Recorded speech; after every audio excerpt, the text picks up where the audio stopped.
네, 반갑습니다. 5월 3일 테마주 진단 시간입니다. 자, 오늘도 같이 진행하신 여성분이 연휴 동안에 계속 업무가 바쁘셔가지고요. 네, 제대로 섭외를 할 수가 없었습니다. 그래서 저하고 같이 종목 진단 시간 끝까지 해주시면 될 것 같습니다. 뭐, 저희 목소리도 나름 꾀꼬리스럽기 때문에요. 여러분들 들으시는데 전혀 부담감이 없으리라 생각하고 진행을 마음대로 해보도록 하겠습니다. 자, 일단 5월 3일이 됐기 때문에요. 네, 4월 한 달 동안의 수급 주체에 어떤 변화가 있었는지, 그리고 각 수급 주체별 매수를 많이 한 종목들, 매도를 많이 한 종목들은 어떤 것들이 있는지에 대해서 전체적으로 좀 알아보도록 하겠습니다. 그리고 핫 이슈가 되는 종목들이 있겠죠. 자, 지금 뭐 대북 관련한 이슈가 있을 테고요. 그래서 방산주 한 종목 준비를 했고요. 그 다음에 치료제와 관련된 이 렘데시비를 관련한 종목 한 종목도 준비를 했습니다. 그래서 그 종목군들까지도 같이 들어보도록 하겠습니다. 자, 일단 수급 동향을 먼저 조금 살펴볼게요. 뭐 일단 한 달 동안의 움직임들 뭐 나쁘지 않았다고 볼 수 있을 것 같아요. 4월달 들어서면서 개인들의 매수가 조금 많았다라는 부분들 우리가 기대를 좀 예상을 좀 해볼 수 있었던 부분이었고요. 외국인 같은 경우는 매도가 좀 나왔지만 최근에 들어서면서 그래도 매수가 조금 들어가는 모습, 특히 이제 4월 말에는 오랜만에 쌍끌이 매수로 전환되는 그런 형태, 즉 매도가 매수로 바뀌는 그런 형태의 모습이었다 보실 수가 있겠고요. 기관 같은 경우도 이제 그 후반부 들어가면서 계속 매수가 좀 들어가는 모습이었던 것 같아요. 특히 연기금 같은 경우가 이제 주가를 방어하고자 하는 모습에서 4월 중반부부터 계속적으로 매수해주고 있었다는 게 이제 긍정적인 포인트였던 것 같습니다. 그래서 뭐 지수가 일단은 뭐 지속적으로 이제 상승을 진행해 왔고, 뭐 3월 말부터 상승이 됐는데 이 3월 말부터 4월 중반까지의 상승은 개인들이, 그 다음에 이 후반부는 기관이 유지를 시켜줬다. 그 다음에 4월 30일의 상승은 외국인이 끌고 넘어갔다. 이렇게 봐주시면 될 것 같습니다. 뭐 시장의 배경에는 일단 뭐 앞으로 더 좋아질 것이다라는 기대감이 좀 있는 상황이기 때문에 여기에 대해서 이제 전체적으로 주가를 끌어가는 그런 상황이 만들어진 건데, 해외 시장 쪽에서 조금 악재가 나온 게 좀 있죠. 네, 트럼프가 이제 그 중국에게 뭐 손해배상 비슷한 거를 청구하겠다. 그래서 관세를 추가로 부과하겠다. 뭐 이런 식의 얘기가 나왔어요. 그러다 보니까 뭐 증시가 이제 또 약간의 소용돌이 변동을 좀 보이지 않겠는가 생각은 되고 있는데, 뭐 그런 변동이 나온다고 하더라도 뭐 주가의 변동성은 뭐 좀 제한적이지 않겠는가 생각되기도 합니다. 생각했던 것보다 또 악재 상황들, 이거 지금 뭐 그 중국에 대한 이런 보상 청구 이런 것들은 돌발 악재이고 예상치 못했었던 악재이긴 합니다만, 또 그런 악재들보다도 이제 해결이 되어가는, 즉 상황이 끝나가는 그런 쪽으로의 기대감들도 많이 작용되고 있으니까 조금 더 지켜보긴 해야 될 겁니다. 자, 그러면 일단 종목 진단으로 넘어가서 보도록 하죠.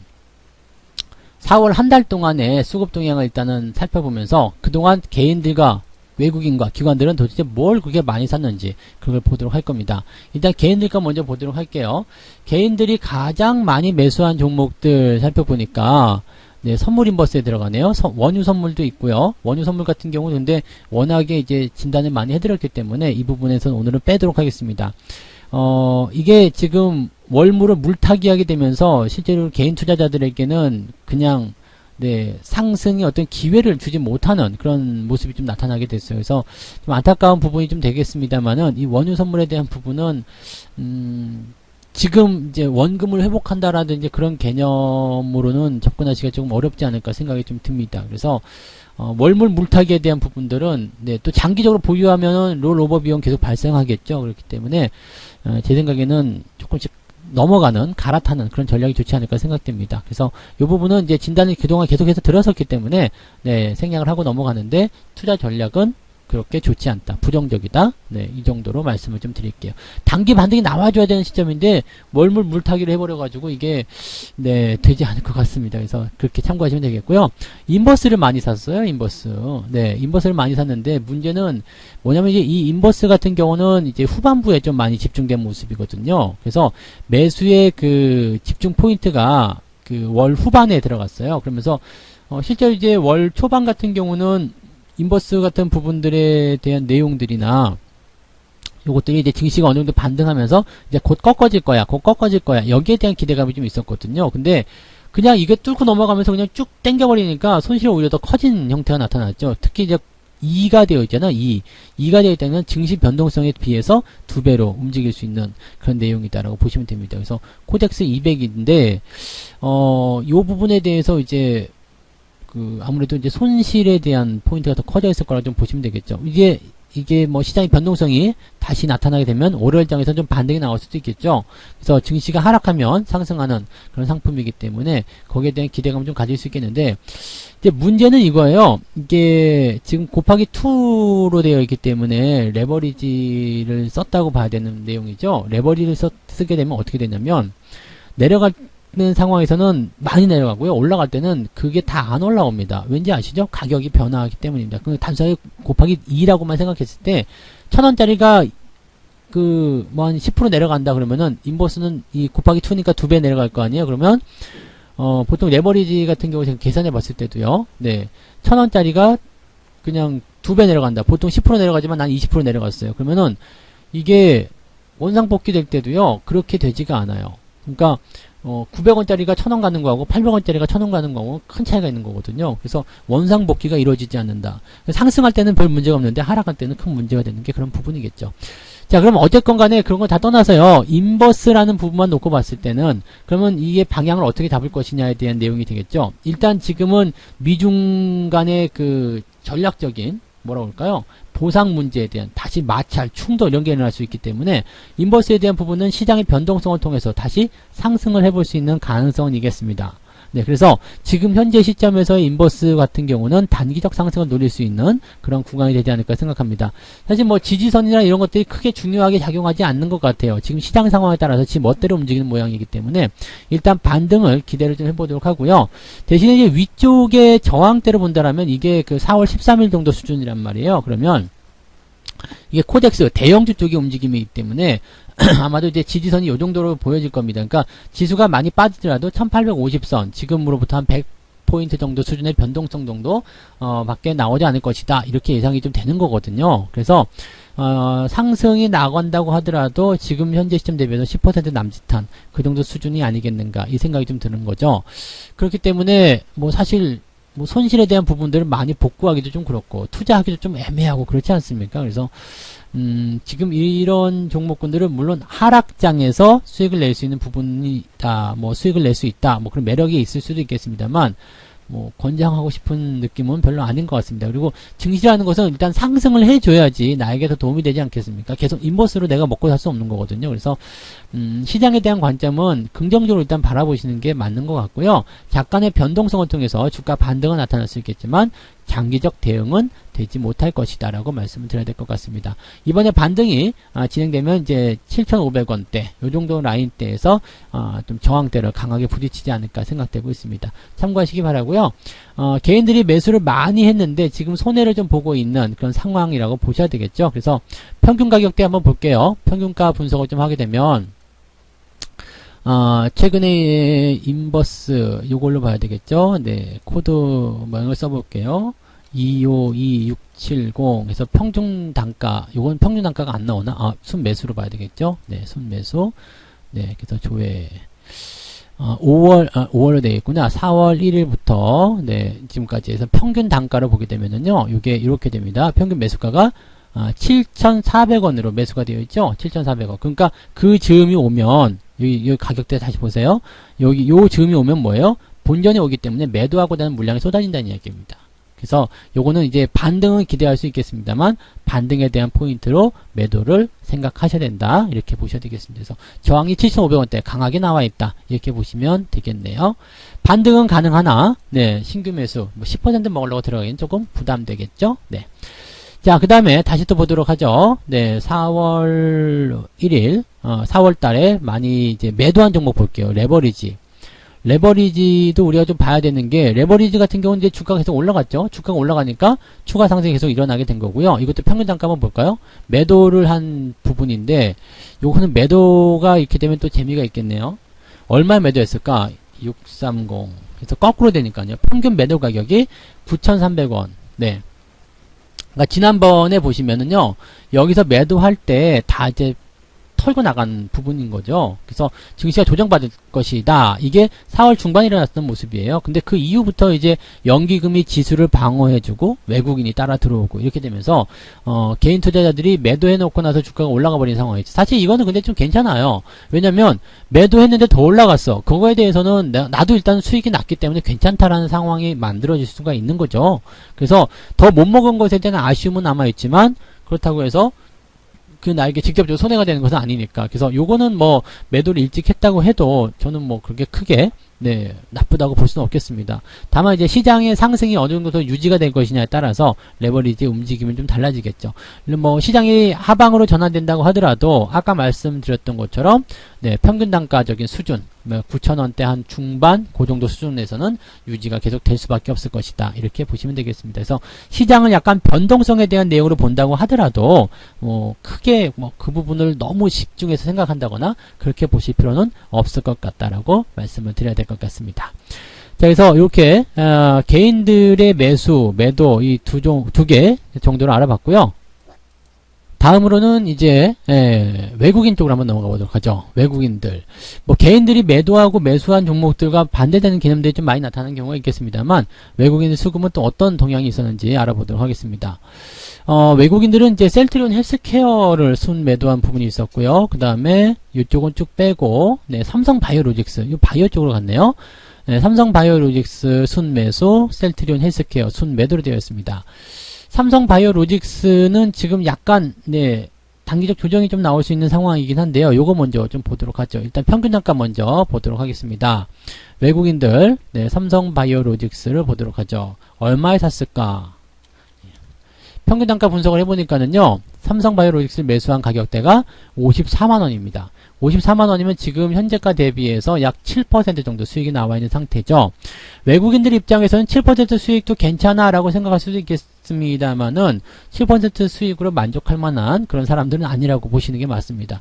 자, 그리고 일단 무엇보다 중요한 거는요. 신고가가 일단 발생을 했다는 내용인데 지금 상황에서 본다라면은 주가의 상승은 더 진행될 수도 있겠다고 생각이 좀 들어요. 그래서 이렇게 우상향 패턴을 그려주고 있는 모습이고 약간은 이때 추세선상에서의 그 오버슈팅 비슷한 모양이 지금 좀 나타난 거죠. 강하게 올라갔었던 부분이고 여기에서 이제 지지선 테스트를 하기 위해서 즉 50만원대 초반 정도 되겠네요. 그러면 요 수준에서 지지선 테스트를 위해서 조금 더 내려올 수도 있다. 이렇게 보시면 되는데 평균 단가가 54만원이란 말이에요. 54만원은 지금 높은 데서 산 사람도 있을 거고 밑에서 산 사람도 있을 거죠. 그러면 이 54만원이란 가격대가 지금 절묘하게 너무나 절묘하게도 지지선과 딱 맞아떨어지죠. 그러면 이 평균가 대비한 요 수준에서의 지지선이 유지가 될 것이다 라고 보시면 될 것 같아요. 그러니까 주가의 변동은 일단 단기 하락에 대한 포인트로 나타날 수는 있습니다. 그렇지만 오히려 이런 부분이 지지선에 대한 부분으로 강하게 접근이 된다면 매수가 들어갈 수도 있는 그런 상황으로 접근될 수도 있겠죠. 그러니까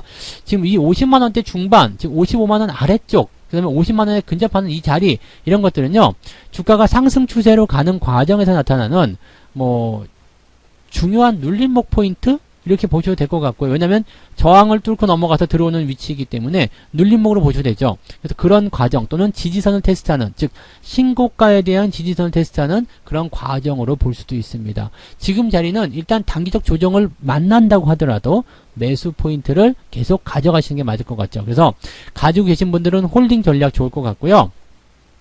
매수를 생각하시는 분들은 일단 지금은 좀 기다리셨다가요.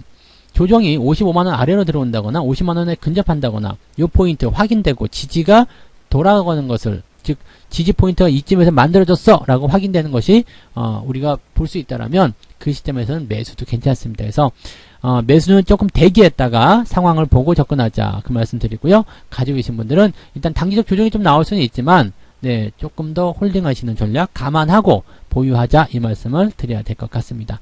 조정이 나올 수 있다고 말씀드렸지 조정이 꼭 나온다는 보장은 없거든요. 보통은 보면 조정이 나올 거다 생각해서 팔았는데 그냥 갑자기 그냥 날아가 버린 경우도 많이 있습니다. 그래서 이런 경우를 방지하기 위해서는요. 정말 뭐 비중이 너무 많아서 부담된다 이런 분들은 조금 줄이셔도 괜찮겠습니다만 그런 거 아니라면 그냥 들고 가시는 전략이 좋겠다 말씀을 드립니다. 자, 그 다음에 또 다른 종목으로 이제 셀트리온 헬스케어 봐야 되나요? 네, 셀트리온 헬스케어 가장 많이 판 종목. 이제 많이 팔았는데도 불구하고 그렇게 크게 뭐 변동은 없네요. 네, 그러면 얼마에 매도를 했는지 살펴보도록 할게요. 셀트리온 헬스케어는 091990이네요. 그러면 평균 매도 가격이 얼마냐? 79,000원이네요. 79,000원. 지금 현재 가격 뭐 크게 변화가 없어요. 네, 크게 변화가 없는데 문제는 외국인들이 매도를 하면서 주가가 잘 안 움직이는 것은 아닌가 그 생각이 좀 들기도 하고요. 밑에서부터 쳐 올려놓은 상황에서의 매도가 들어갔기 때문에 어떻게 보면 수익 실현에 대한 포인트를 가지고서 네, 어느 정도 이제 챙겨 먹는 그런 상황일 수도 있지 않겠나 이 생각이 좀 들기도 합니다. 그래서 지금은 전체적인 추세는요, 우상향이 진행되고 있어요. 긍정적으로 일단 보여지는데 이게 단기적으로 이제 그동안 상승해서 나타나지 않았었던 모습이잖아요. 단기적으로 급등이 하는 모습이 나타났어요. 그러면서 변동폭이 크게 나타났죠. 그러니까 이 급등을 이용해서 외국인들이 매도를 한 것이라면은 이 상황이 약간은 장기적 관점에서 횡보나 아니면 충분히 조정을 받고 진행이 돼야 될 것으로 생각이 됩니다. 여기서 외국인들이 맞네요. 여기서 판 게. 네, 여기서 팔았네요. 그죠? 여기서 매도한 거기 때문에 그렇게 되면 여기가 상당폭의 저항이 될 수 있어요. 왜냐면 외국인이 팔고 이 판 물량을 기관이 다 산 건 아니고 개인도 같이 샀단 말이거든요. 그러면 여기가 매물로 존재하게 될 가능성이 높아요. 그러면 이 매물을 가지고 넘어가려면 어떻게 되겠어요? 횡보 또는 아래쪽 조정을 통해서 뭔가 그런 또 텐션을 좀 줄여줘야 되는 모습이란 말이에요. 그러니까 지금 위치는 횡보가 나오거나 아래쪽으로 조금 조정이 들어가도 괜찮은 위치다. 이렇게 보셔야 되겠죠. 지금은 조정 들어가려면 진작 들어가야 되지 않았을까 생각하기도 하고요. 기관들 매수가 들어오고 있다라면 굳이 네, 아래쪽 조정이 필요 없지 않을까 이 생각이 들기도 합니다. 그러면 현재 관점은 뭐라고 봐야 될까요? 그냥 보유만 하시면 될 것 같아요. 변동성이 나온다고 하더라도 크게 변화는 없을 것 같고요. 네, 그 다음에 지금 일단은 매수하신 분들은 일단 수익을 보고 있는 상태거든요. 외국인들 같은 경우는 79,000원에 매도가 된 걸로 되어 있으니까 지금 약 6%대, 7%대 수익을 보고 있습니다. 그러니까 약간의 변동성에도 크게 무너질 만한 상황은 없을 겁니다. 그렇다면 지금은 횡보를 예상해서 홀딩 전략 보시면 되겠고요. 약간의 변동 나오더라도 무시하시면 될 것 같네요. 그래서 보유 중인 분들 홀딩 전략 그대로 유지하시고요.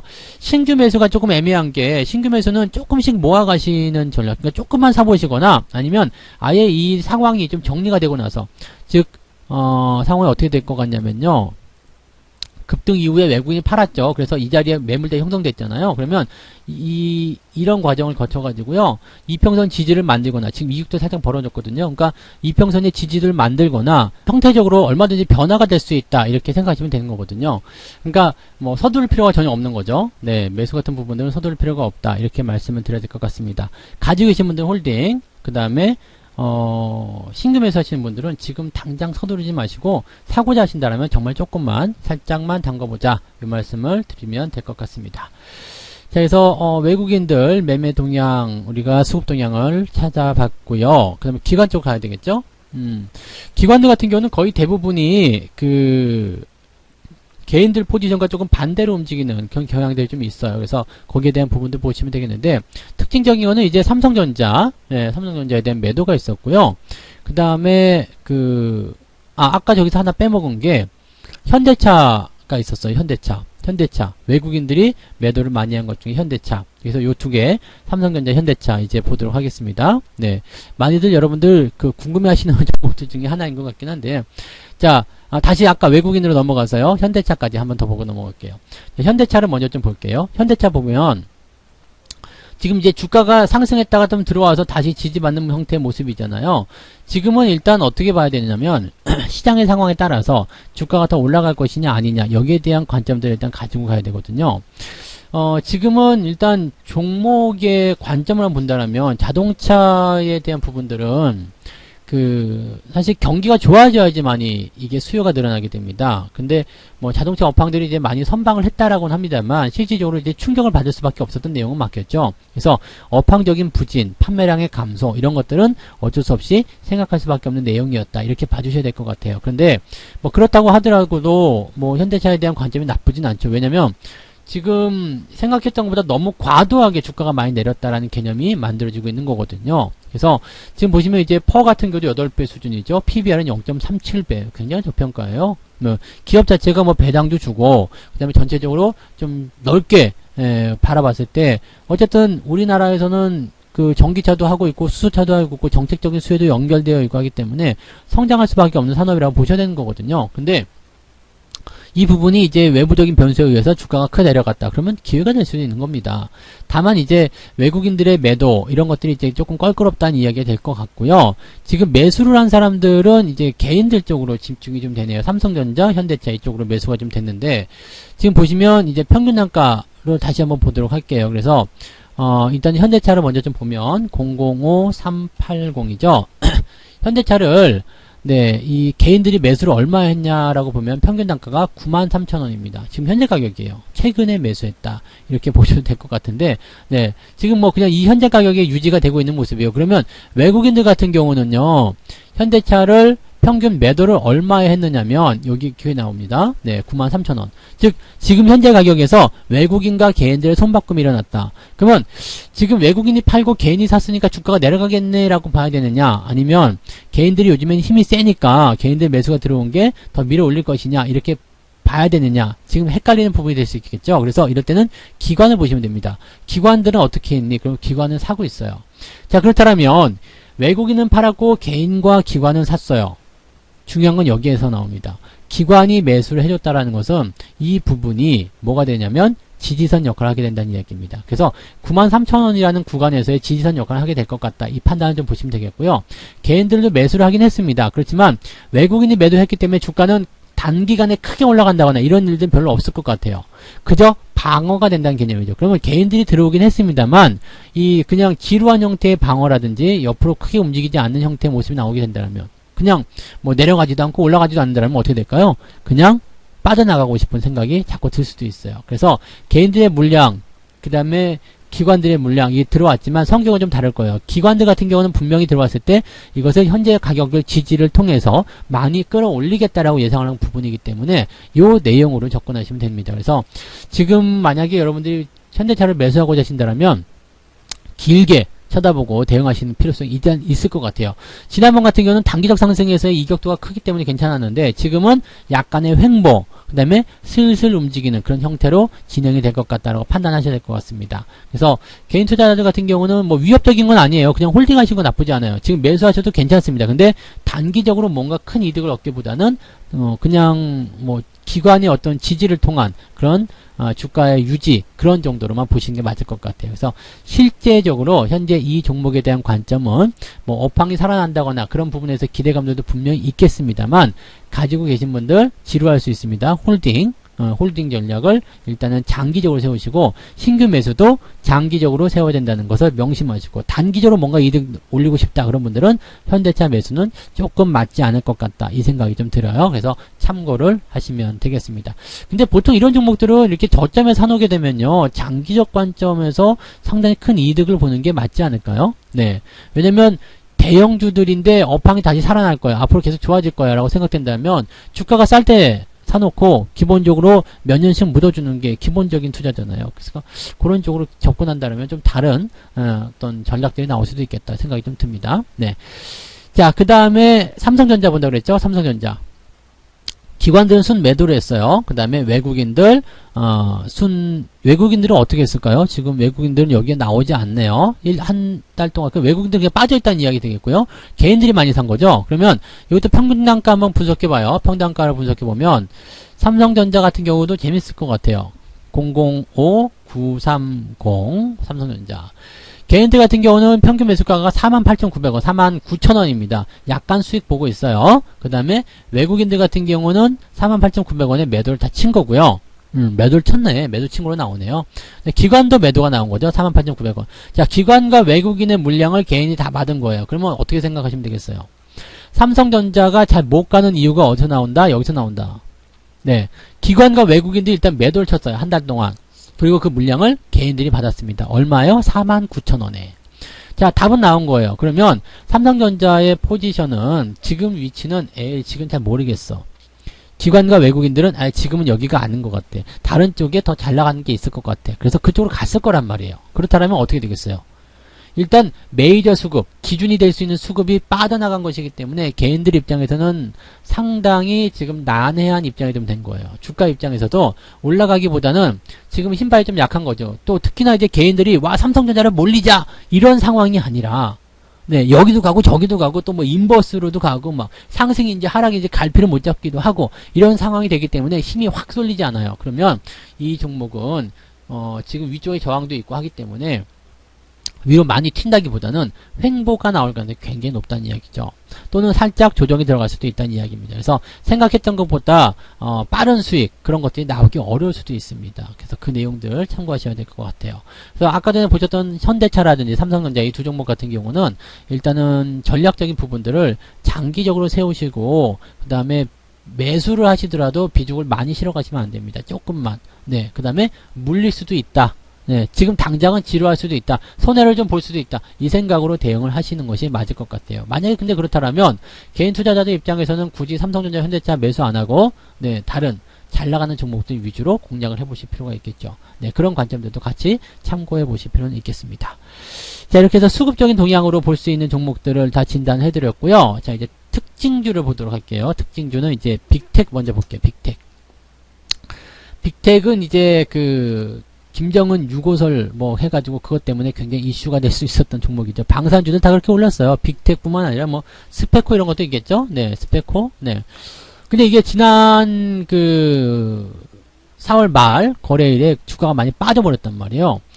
아무래도 이제 그 당시에 뭐 또 다른 찌라시나 뉴스들이 많이 나왔겠지만 뭔가 알고 있지 않았을까 생각이 좀 들기도 합니다. 그리고 뭐 경고 딱지 붙어 있으면 사실 빅텍이나 스페코나 이런 종목들은 대응하기 좀 어렵죠. 그리고 지금 이게 김정은이라는 이 사람의 신변에 뭔가 이상이 생기고 위협이 생겨야지만이 주가가 많이 올라갈 텐데 그게 아니잖아요. 지금 뉴스가 짠 하고 나왔죠. 주말 동안에 뭐가 나왔냐면 20일 만에 공개 활동을 재개했다. 그냥 뭐 활짝 웃고 다니고 뭐 그냥 잘 돌아다니고 혼자서 잘 움직이던데 뭐 그러면은 다 된 거 아니에요. 그러면 북한에는 이제 그런 부분들에서 리스크가 없어진 거예요. 그러면 전쟁 관련주들이 올라가될 일정이 전혀 없다는 얘기죠. 주가는 추가적으로 더 하락할 가능성이 높습니다. 이 부분에 대해서는 반드시 주의가 필요하겠다라고 말씀을 좀 드릴 수 있겠어요. 그래서 따라가신 분들 지금 손해가 크게 나실 수도 있었겠습니다만 이 부분에서는 빠르게 치고 빠지는 전략이 좋을 것 같아요.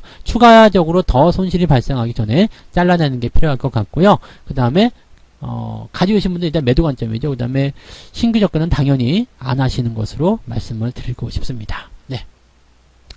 파미셀 볼게요. 그 다음에 파미셀 램데시비를 관련해 가지고 뭐 임상의 효과가 있다. 그리고 뭐 빠르면 뭐 다음 주 이번에 새로 돌아오는 이번 주부터 병원에 투입이 될 수도 있다. 그런 얘기도 있고 우리나라에서도 이것이 빠르게 수입이 될 수 있도록 뭐 해보겠다. 뭐 이런 얘기가 나왔어요. 그러면 지금 치료제로서 램데시비르가 그냥 딱 도장 찍힌 거나 마찬가지겠죠. 이 상황이 좀 됐다라면 파미셀은 관련주이기 때문에 기대치를 크게 가져갈 수가 있습니다. 현재 주가가 변동성을 좀 보이긴 했었습니다만 그래도 지지선 잘 유지가 됐어요. 그래서 지난번에 진단해 드릴 때 이탈하지 않으면 일단은 홀딩 전략 조금 더 유지해 보자라고 말씀드렸는데 아마도 이제 이런 소식들로 인해서 주가는 상승세로 들어가지 않을까 생각이 듭니다. 다만 이제 이 부분이 연속성을 정말로 가질 것인가, 정말로 이제 이 치료제로서의 뭔가 승인을 제대로 받게 될 것인가, 여기에 대해서는 아직은 확정을 지을 수는 없겠죠. 그렇게 하고 싶다, 그렇게 하고 있다, 진행 중이다 등등에 대한 이야기이기 때문에 확실하다고 볼 수는 없겠습니다만은 그래도 긍정적인 이야기가 나왔다라는 것은 괜찮습니다. 그래서 주가의 상승을 조금 더 기대해 볼 수 있기 때문에 가지고 계신 분들은 일단 지지선 위쪽에서 잘 참고 견디신 것 같고요. 추가 상승을 기대해 보시면 좋을 것 같습니다. 대신에 따라 들어가시는 모습은요. 조금 위험할 수가 있는 게 이게 그냥 막 갭으로 튀어서 넘어가 버린다. 이렇게 돼 버린다면 따라 들어가시는 것은 조금 부담스러우실 수가 있습니다. 갭 말고요. 2만원 밑에서 깔짝깔짝 대고 있었다 그러면은 조금 기대감을 가지고 살짝 담가보는 것은 나쁘지 않겠습니다만 근데 갭으로 막 뛰어서 넘어간다 그러면은 올라서 매수하시는 것은 어떻게든지 간에 그만큼의 리스크를 안고 매수하시는 것이기 때문에 부담감은 있을 수밖에 없다라고 생각하셔야 될 겁니다.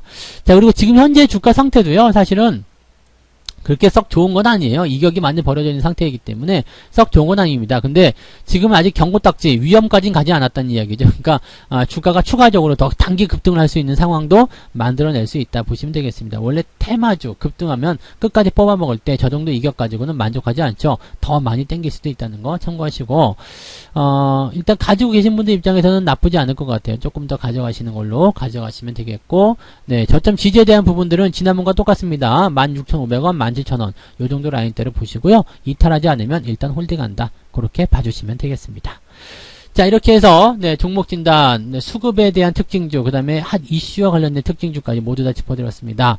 자, 오늘 여기까지 이야기 다 해드리고요. 뭐, 변수가 조금 있을 수 있는 한 주가 될 수 있겠습니다만, 여러분들, 네, 종목별 대응을 한다면 큰 어려움 없이 잘 지나가실 수 있으리라 생각합니다. 모두들 현명한 투자 잘 하시기 바라고요. 저는 다음 시간에 다시 돌아오도록 하겠습니다. 고맙습니다. 본 방송에서 제공되는 모든 정보는 투자 판단의 참고 자료이며 투자의 최종 책임은 본 방송을 이용하는 본인에게 있습니다.